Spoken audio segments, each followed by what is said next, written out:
والآن جاء دور قائد سفينة أهل القرآن يبحر بنا في مأدبة القرآن الكريم، فمع العالم الجليل فضيلة الدكتور عزت المتولي رئيس قسم شؤون القرآن الكريم بمديرية أوقاف الدقهلية، فليتفضل مشكورا.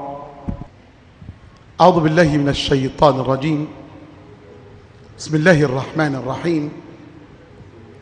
الحمد لله رب العالمين، قال وهو أصدق القائلين في القرآن الكريم: ولما ورد ماء مدين وجد عليه أمة من الناس يسقون ووجد من دونهم امرأتين تذودان قال ما خطبكما قالتا لا نسقي حتى يصدر الرعاء وأبونا شيخ كبير.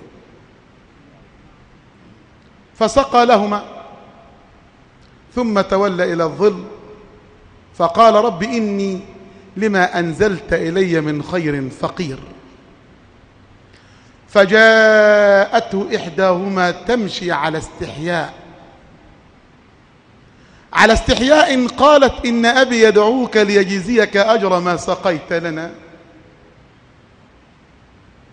فلما جاءه وقص عليه القصص قال لا تخف نجوت من القوم الظالمين.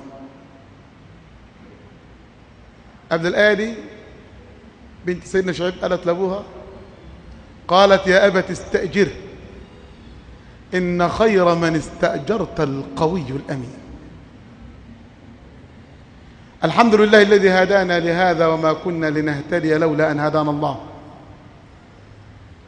شهادتي وشهادة المؤمنين معي هي أشهد أن لا إله إلا الله وحده لا شريك له، مدح حبيبه ومصطفاه بأنبل ما فيه، حيث قال وهو أصدق القائلين: وإنك لعلى خلق عظيم.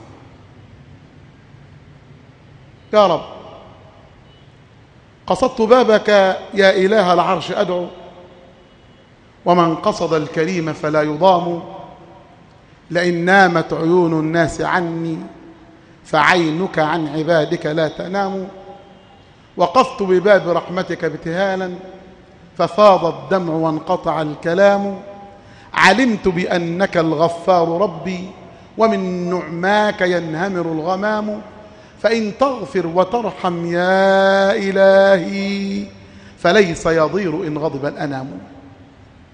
وأشهد أن سيدنا محمدا عبد الله ورسوله وصفيه من بين أنبيائه ورسله وحبيبه، خير من بلغ الرسالة فأدى الأمانة ونصح الأمة، وكشف الله عز وجل به الغمة، وأخرج الناس من ظلمات الجهل والضلال إلى نور الحق واليقين، وجاهد في الله حق جهاده حتى أتاه اليقين. قال عليه الصلاة وأزكى التسليم: إن مما أدرك الناس من كلام النبوة الأولى إذا لم تستحي فاصنع ما شئت. صدقت سيدي يا حبيب الله، هو الحبيب الذي ترجى شفاعته لكل هول من الأهوال مقتحم. دعا إلى الله فالمستمسكون به مستمسكون بحبل غير منفصم. فاق النبيين في خلق وفي خلق ولم يدانوه في علم ولا شرف. وكلهم من رسول الله ملتمس غرفا من البحر أو رشفا من الديم. وواقفون لديه عند حدهم من نقطة الخط أو من شكلة القلم. منزه عن شريك في محاسنه فجوهر الحسن فيه غير منقسم. فهو الذي تم معناه وصورته واصطفاه حبيبا بارئ النسم. دع ما ادعته النصارى في نبيهم واحكم بما شئت مدحا فيه واحتكم. وانسب إلى ذاته ما شئت من شرف وانسب إلى قدره ما شئت من عظم. فإن فضل رسول الله ليس له حد فيعرب عنه ناطق بفمي، فمبلغ العلم فيه أنه بشر وأنه خير خلق الله كلهم. إن الله وملائكته يصلون على النبي يا أيها الذين آمنوا صلوا عليه وسلموا تسليما. اللهم صل وسلم وبارك على سيدنا محمد وعلى آله وأصحابه أجمعين والتابعين لهم بإحسان إلى يوم الدين. أما بعد، فيا عباد الله وحدوا الله. بادئ ذي بدء أشكر فضيلة الشيخ محمد الظني إمام وخطيب هذا المسجد العامر، والإمام والخطيب والمدرس بإدارة أوقاف بني عبيد، مديرية أوقاف الدقهلية، وراعي تلك الندوة المباركة. كما أشكر فضيلة الشيخ إبراهيم السيد الرفاعي الإمام والخطيب والمدرس بإدارة بني عبيد، والقارئ الكريم الذي أسعدنا بصوته وأثلج صدورنا بقراءته الطيبة. كما أشكر أستاذي الجليل معالي الأستاذ الدكتور محمد السيد عبد الحميد والي، أستاذ العقيدة بكلية أصول الدين جامعة الأزهر الشريف بالمنصورة، كما على هذه الكلمة الطيبة التي نفعنا بها، وأسأل الله أن يجعلها في ميزان حسناته. كما أشكر فضيلة المبتهل الكريم والإذاعي القدير والقارئ الكريم فضيلة الشيخ ممدوح أبو زيد، جزاه الله تبارك وتعالى عنا كل خير.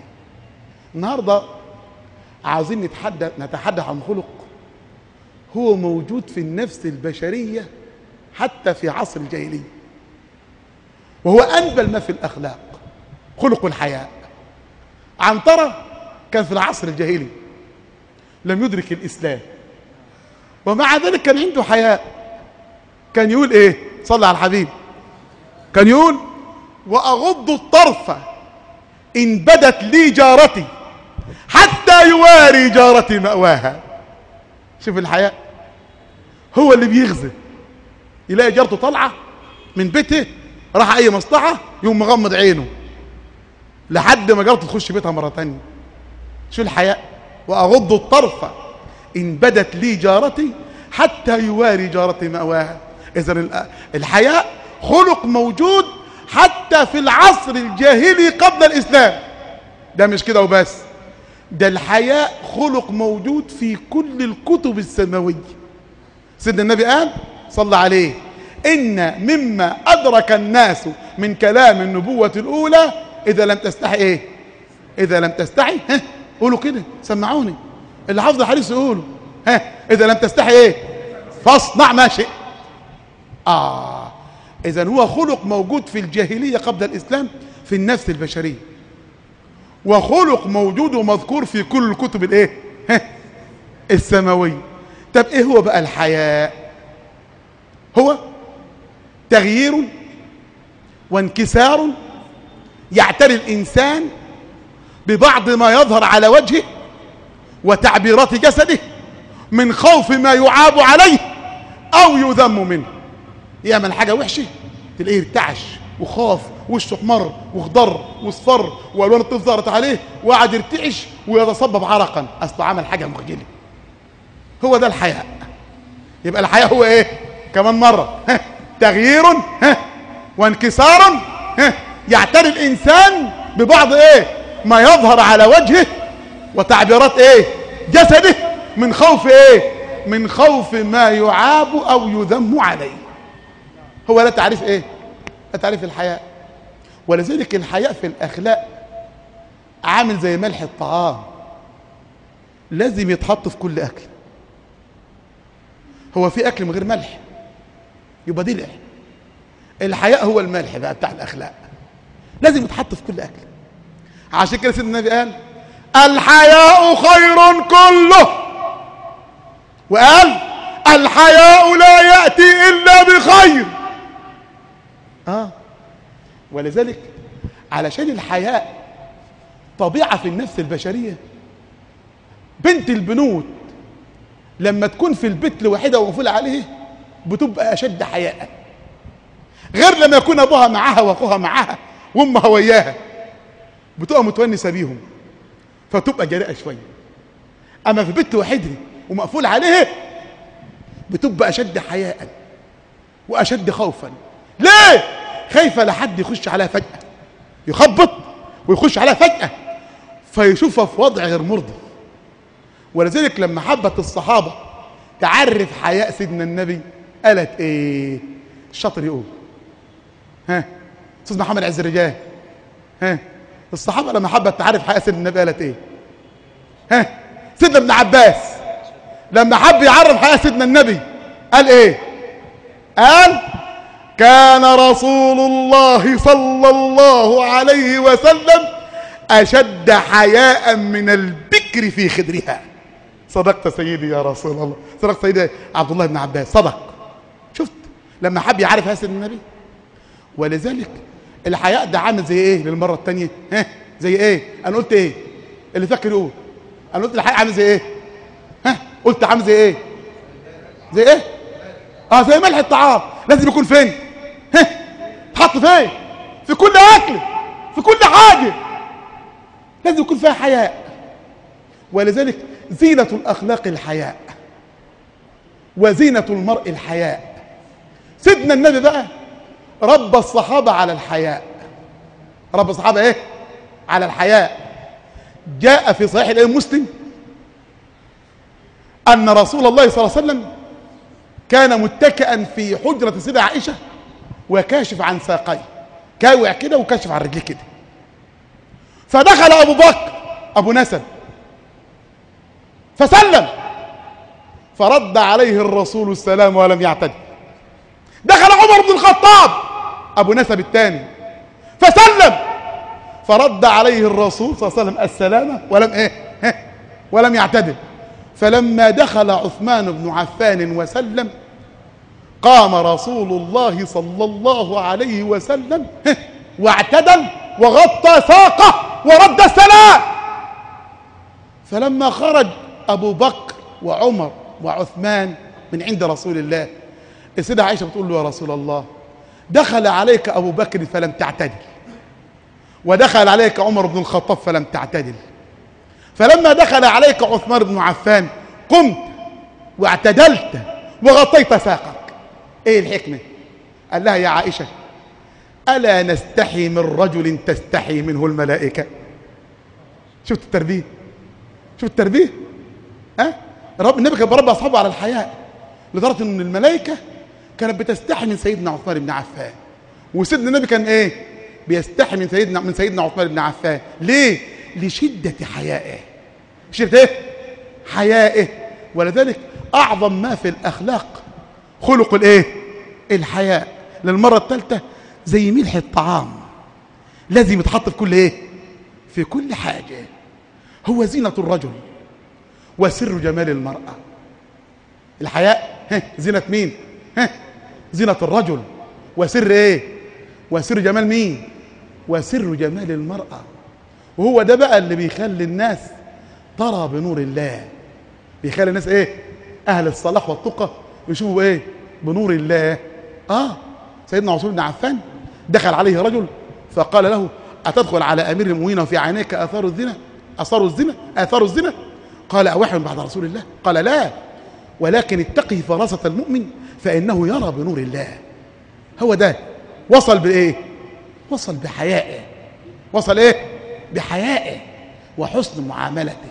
أخي صن النفس واحملها على ما يزينها، تعش سالما والقول فيك جميل، ولا تولين الناس إلا تجملا، ناب بك دهر أو جفاك خليل، وإن ضاق رزق اليوم فاصبر إلى غد، فعسى نكبات الدهر عنك تزول، ولا خير في ود امرئ متلون، إذ الريح مال حيث تميل، فما أكثر الأخوان حين تعدهم، ولكنهم في النائبات قليل.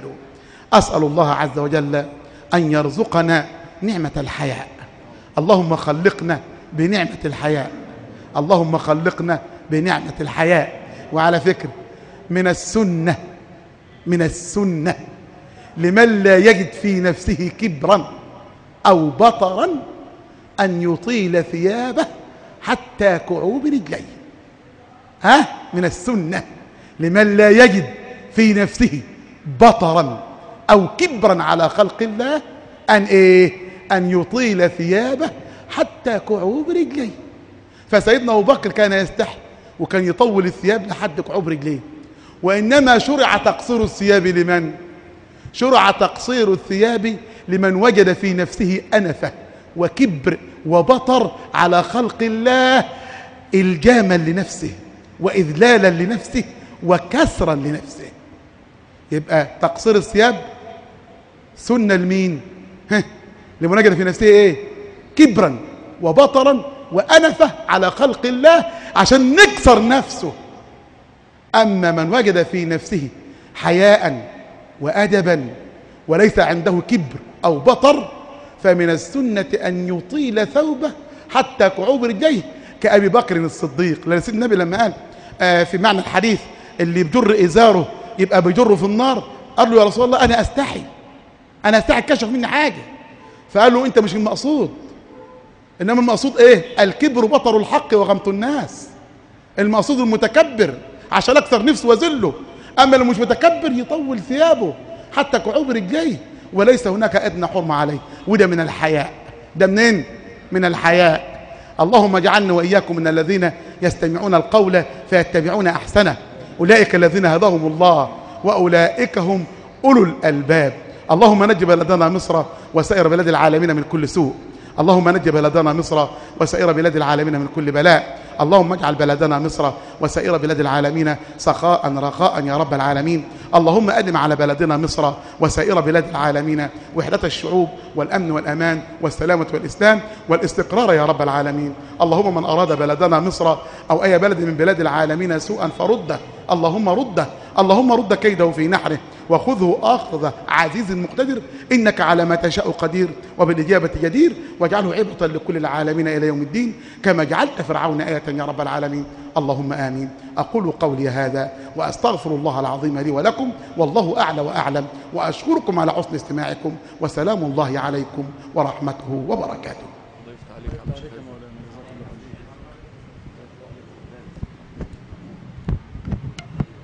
جزا الله فضيلة العالم الجليل الدكتور عزت المتولي خير الجزاء، ونسأل الله عز وجل أن يدركنا جميعا بنور العلم والفهم، وأن يخرجنا من ظلمات الجهل والوهم، إنه ولي ذلك والقادر عليه. أيها الجمع الطيب المبارك،